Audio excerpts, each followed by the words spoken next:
ഈശോമിശിഹായ്ക്ക് സ്തുതിയായിരിക്കട്ടെ. Base ഹൈമാനോസയുടെ theological talk സീരീസിൻ്റെ മറ്റൊരു എപ്പിസോഡിലേക്ക് ഏവർക്കും സ്വാഗതം. നിങ്ങളിൽ ആരെങ്കിലും പഠിക്കാനായോ വിനോദത്തിനായോ വിവരങ്ങൾ കണ്ടെത്താനായോ ChatGPT, Gemini പോലുള്ള AI പ്ലാറ്റ്ഫോമുകൾ ഉപയോഗിക്കുന്നവരാണോ?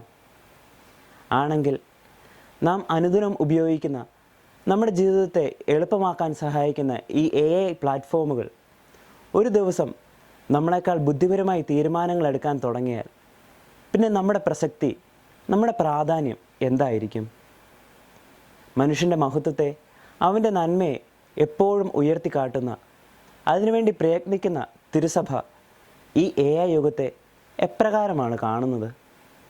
ഇത്തരത്തിലുള്ള ചോദ്യങ്ങൾക്ക് കത്തോലിക്ക സഭയുടെ മറുപടിയും AI സഭയുടെ കാഴ്ചപ്പാടുമാണ് 2026 മെയ് 25 പ്രസിദ്ധീകരിച്ച ലിയോ 14 മാർപ്പാപ്പയുടെ ആദ്യ ചാക്രിക ലേഖനമായ മാഗ്നിഫിക്ക ഹ്യൂമാനിറ്റാസ്, മാനവ മഹത്വം എന്ന ലേഖനം പറഞ്ഞു വയ്ക്കുന്നത്.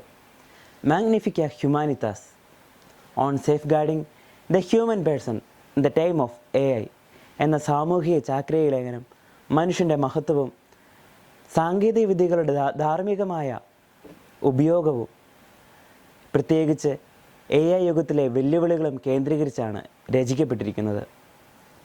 1891 വ്യവസായ വിപ്ലവം തൊഴിലാളികളുടെ അവകാശങ്ങളെ വെല്ലുവിളിച്ചപ്പോൾ ലയോ 13 മാർപ്പാപ്പ റേരും നൊവാരും എന്ന ചാക്രിക ലേഖനത്തിലൂടെ ആരംഭിച്ച കത്തോലിക്ക സഭയുടെ സാമൂഹിക പ്രബോധനത്തിൻ്റെ പാരമ്പര്യം ഈ AI യുഗത്തിലേക്ക് വികസിപ്പിക്കുന്ന രേഖയായി നമുക്കിതിനെ കാണാൻ സാധിക്കും. മനുഷ്യൻ്റെ മൂല്യം അത് അവൻ്റെ കഴിവിലോ വിജയത്തിലോ അല്ല, പിന്നെയോ ദൈവത്തിൻ്റെ സാദൃശ്യത്തിലും ഛായയിലും അവൻ സൃഷ്ടിക്കപ്പെട്ടു എന്ന വലിയ സത്യത്തിലാണ് എന്ന് ഈ ലേഖനം പറഞ്ഞു വയ്ക്കുന്നുണ്ട്. AI, machine learning, robotics, big data തുടങ്ങിയ പുതിയ സാങ്കേതിക വിദ്യകളിലൂടെ ഈ ലോകം പുതിയൊരു മാറ്റത്തിലേക്ക് കടക്കുമ്പോഴും മനുഷ്യൻ്റെ സ്നേഹത്തിനും അവൻ്റെ വിശ്വാസത്തിനും അവൻ്റെ മനസാക്ഷിക്കും മുകളിൽ ഒരു യന്ത്രത്തിനും ഒരിക്കലും പകരം വയ്ക്കാൻ കഴിയുകയില്ലെന്ന് ഈ ലേഖനം പറഞ്ഞു വയ്ക്കുന്നു.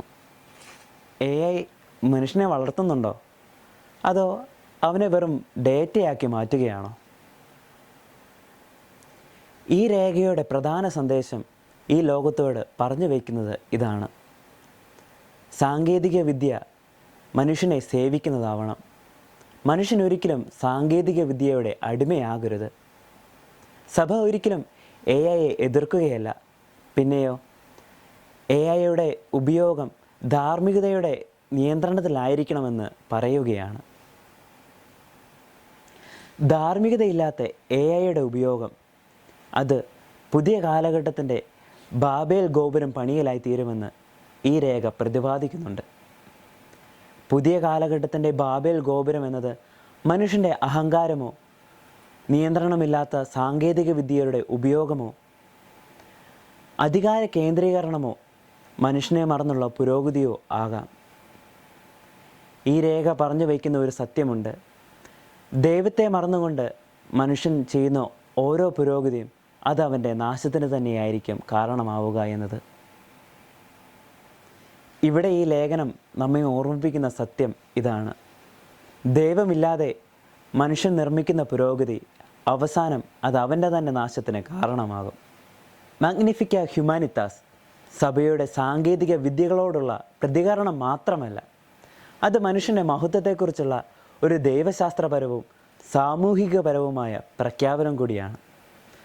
സാങ്കേതിക പുരോഗതി സ്വാഗതം ചെയ്യുമ്പോഴും അതിൻ്റെ കേന്ദ്രത്തിൽ ദൈവത്തിൻ്റെ സ്വരൂപത്തിൽ സൃഷ്ടിക്കപ്പെട്ട മനുഷ്യവ്യക്തി നിലനിൽക്കണമെന്ന് ഈ ചാക്രിക ലേഖനം ഉടനീളം പറഞ്ഞു വയ്ക്കുന്നുണ്ട്.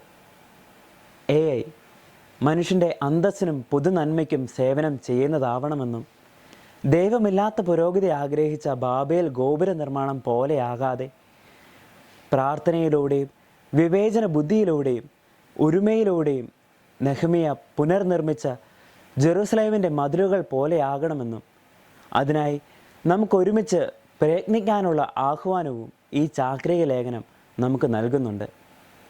ഈ ആഹ്വാനം സ്വീകരിച്ച് ദൈവമഹത്വത്തിനും മനുഷ്യ പുരോഗതിക്കുമായി നമുക്ക് സാങ്കേതിക വിദ്യകളെ അതിൻ്റെ പൂർണ്ണതയിൽ ഉപയോഗിക്കുവാൻ സാധിക്കട്ടെ. നന്ദി.